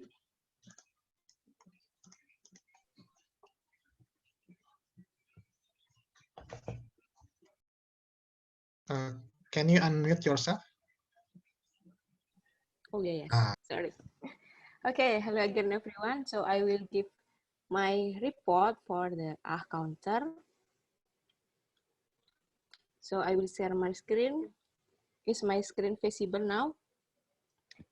So here's the report for the first prepared speech educational session. For Toastmaster Michael, for the filler word to er, and you use so more than 5 times. Toastmaster Janet, congratulations, and also Toastmaster Titin, no filler word for the both of you. Only use so 1 time. It is okay. And for the education speaker, Mr. Embran Nawawi, he used 1 more than 5 and so more than 5 times. And next for the table topic session for DTM Yusuf, no filler word and no repeated word or any long pause. And Toastmaster Linda, no filler word and you use 4 times and so 1 times.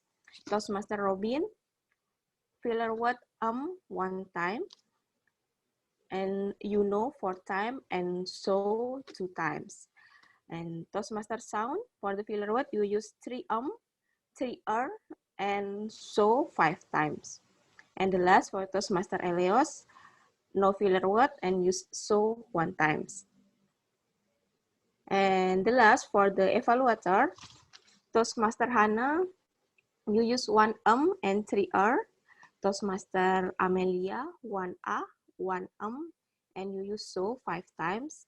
And the last Toastmaster Elios, so 4 times. And for our word of the day today, I listen here the speaker, Toastmaster Titin, Mr. Embran Nawawi, Toastmaster Sound, and Toastmaster Lai, I think, beside Toastmaster Linda before I see before the speaker. Okay, maybe that's all for my report. I hope this helped you to reduce any filler word for the next time you give your speech. Thank you. Back to GE. Okay, thank you very much, Toastmaster Hayu. The last but not the least is the grammarian by Toastmaster Angela. Thank you very much, Toastmaster GE. First of all, I'd like to say how delighted I was with the use of the word of the day, and I had lots of great uses of the English language. The great words I heard, first of all from, is it Elios? The pleasure to evaluate you. That was a lovely phrase.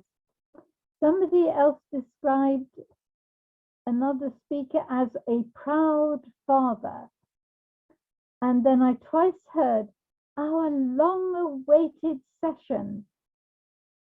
And then from Robin I heard to look sharp.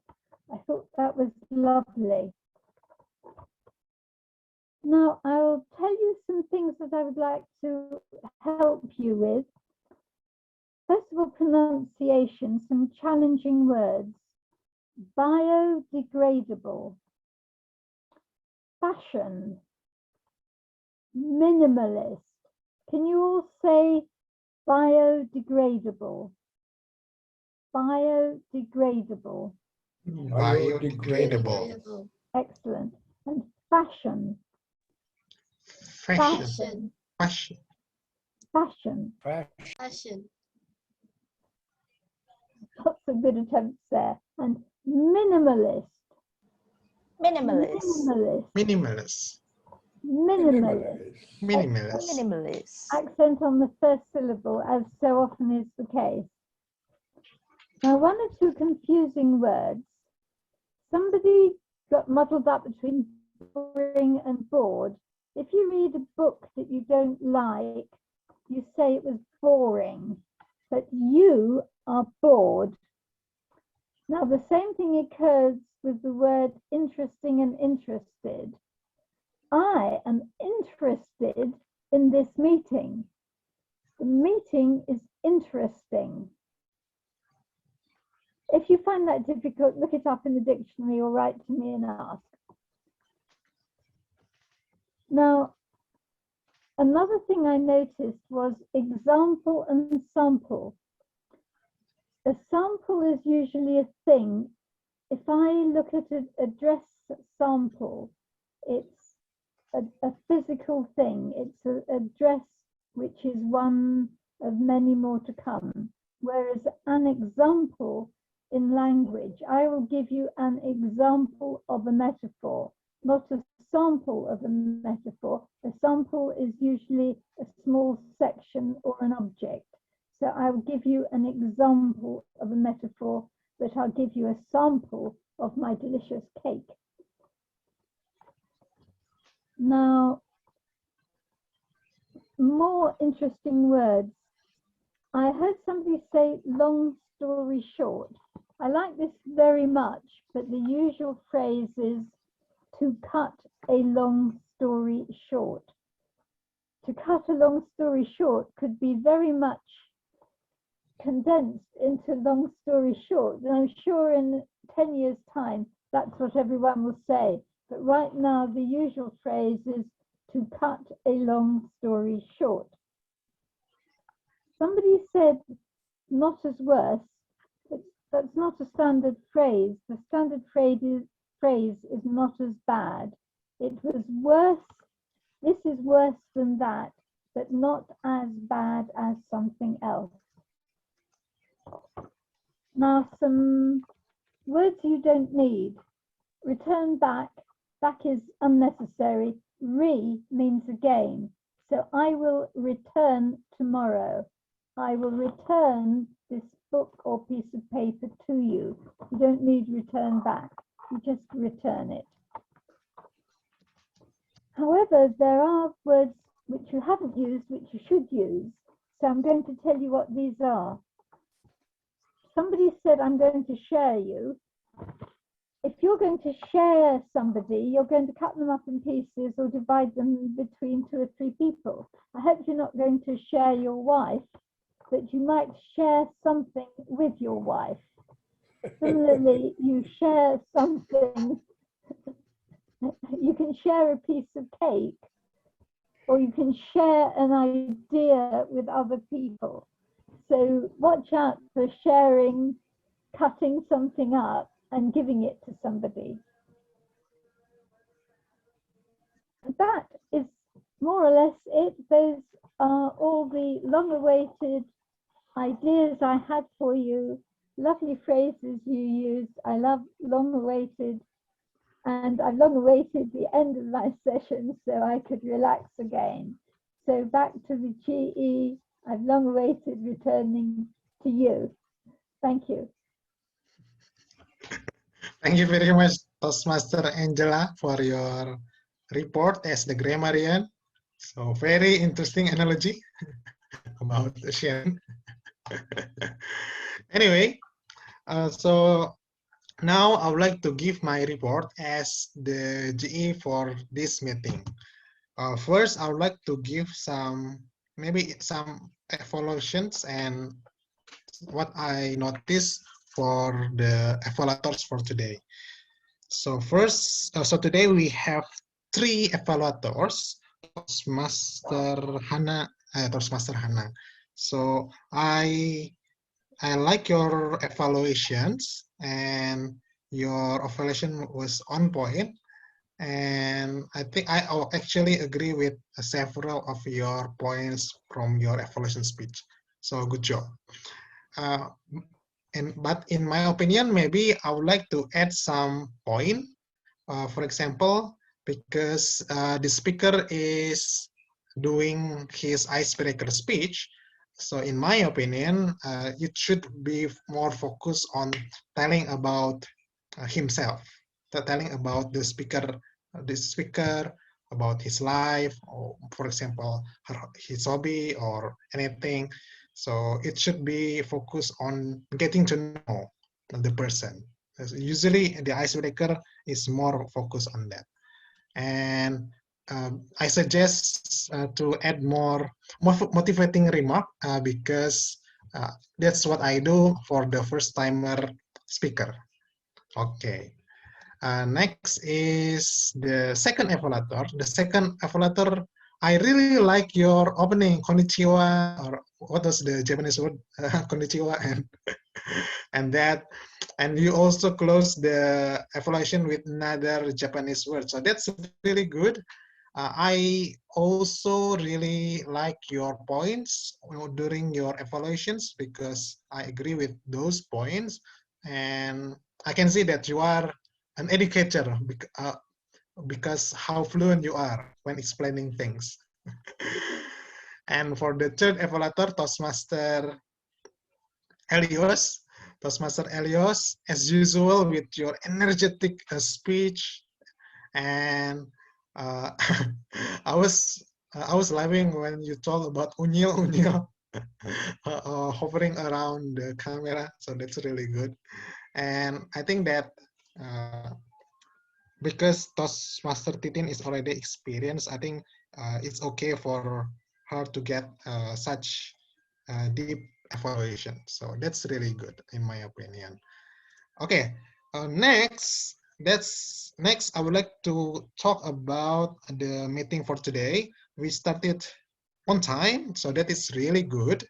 And I would like to congratulate for all role takers and all speakers and educational speakers. So please give us a round of applause. Okay, and I would like to thanks for anyone or for those who invite our educational speaker, Toastmaster Embran. So thank you very much for the one who invite him. For the role takers, thank you very much. Our counter and timer, you have done good job. And for the grammarian, I actually learned something new about return the control back to. We should not use the back. By the way, for next time, maybe I suggest you to use some mic because somehow your sound is a little bit buzzing, something like that. It's not 100% clear.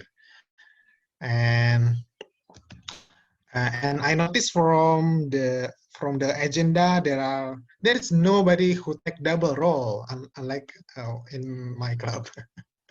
so it means that the meeting is prepared very well, and good job for the ESCO. Congratulations.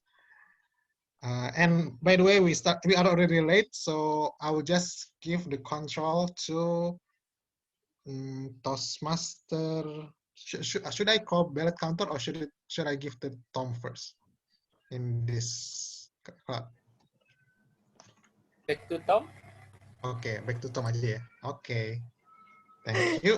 Okay, thank you. So our general evaluator, Toastmaster Fajar. Yay! That was very great. Thank you for visiting us as well. And you help us to be our GE, even though you are not from our club. Okay, right now we are going to the awarding session. Toastmaster Fridolin, is everything ready? Okay, Toastmaster Linda, I would like to share my screen. Okay.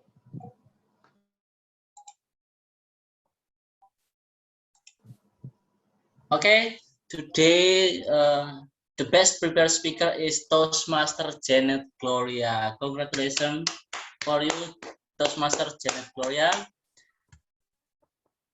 Next, the best paper topic speaker today is Toastmaster Robinson. Congratulations, Toastmaster Robinson. And the last, the best evaluator, Toastmaster Amelia Febriani. Congratulations for you, Toastmaster Amelia Febriani. Okay, Toastmaster Newati, that's from me. Back to you. Thank you. Okay, thank you, Toastmaster Fridolin. So we're not gonna take pictures with the certificate and also the winner side by side. Okay, okay. Okay. Wait.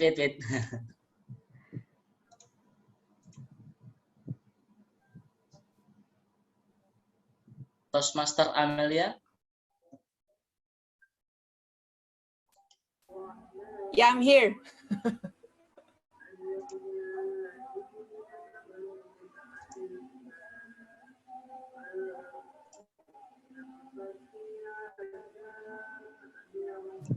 Who's gonna take the picture? Yaps. Okay, I'm gonna help. Okay, Toastmaster Amelia, sorry for the smile. Okay, you can smile now. Once again, Toastmaster Amelia. Yeah. Okay, next Toastmaster. Wait. Robin is going. Maybe we can yeah. skip to Janet.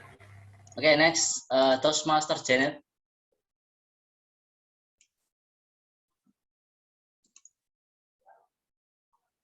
Toastmaster Janet.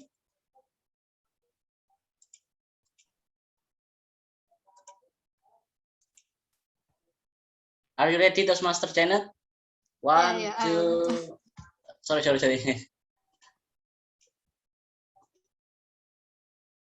1, 2, 3. Okay.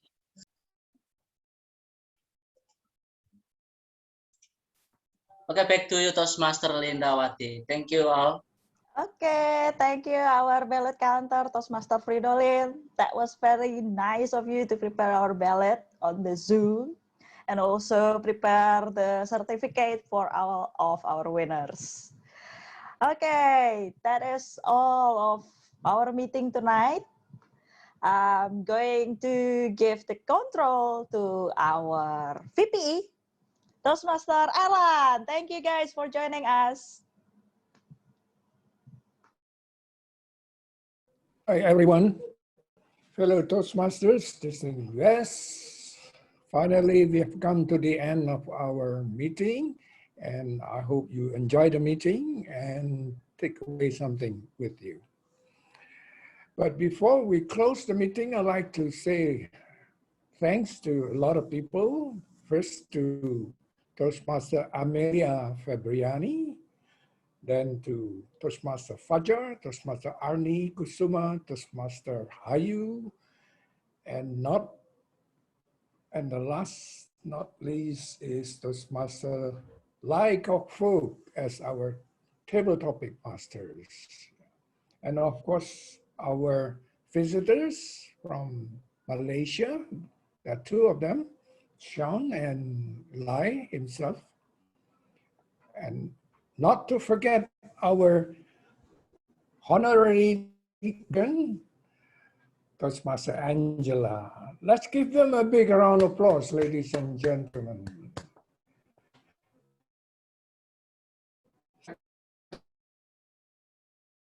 To see you, and thank you very much. Let me adjourn the meeting. Yay! Bye-bye.